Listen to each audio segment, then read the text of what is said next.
Okay. ఈ వీడియోలో నేనేం చెప్తానంటే పీసెస్‌కి వాల్యూస్ ఎట్లా ఉంటవి. ఆహ్, ఏ పీసెస్‌కి ఏ వాల్యూ ఎంత అని చెప్పేసి ఓకేనా.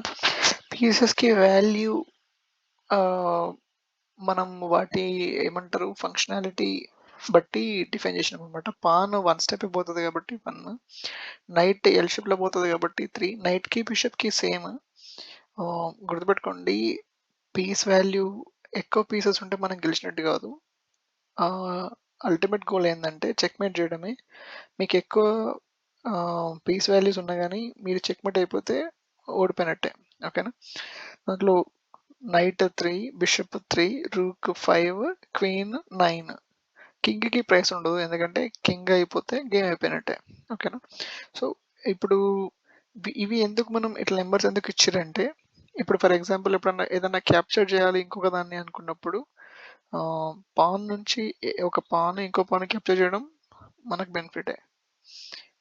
అంటే వాల్యూ పరంగా మ్యాథమెటికల్‌గా ఈక్వేట్ చేయనీకి చెస్‌ని ఇట్లా నంబర్స్ వాల్యూస్ ఇచ్చారనమాట. ఇంకో విధంగా అట్లా అనమాట.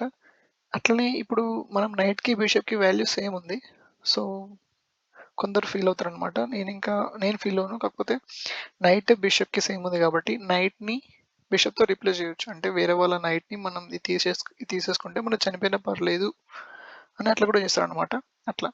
ఇంకొక విధంగా ఇంకా ఎలా కాలిక్యులేషన్ చేయొచ్చంటే 2 ఒక నైట్ ఒక బిషప్ తీసేస్తే మనదొక రూక్ పోతే పర్లేదు.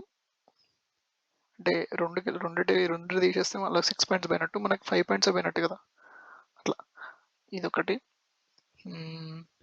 క్వీన్‌కి 9. ఓకే. ఇది పీస్ వాల్యూస్. నెక్స్ట్ నెక్స్ట్ వీడియోలో చూద్దాం నెక్స్ట్ ఏంటని. ఓకేనా. నెక్స్ట్ వీడియోలో మనం ఏ పీస్ ఎలా మూవ్ అవుతుందని చూద్దాం.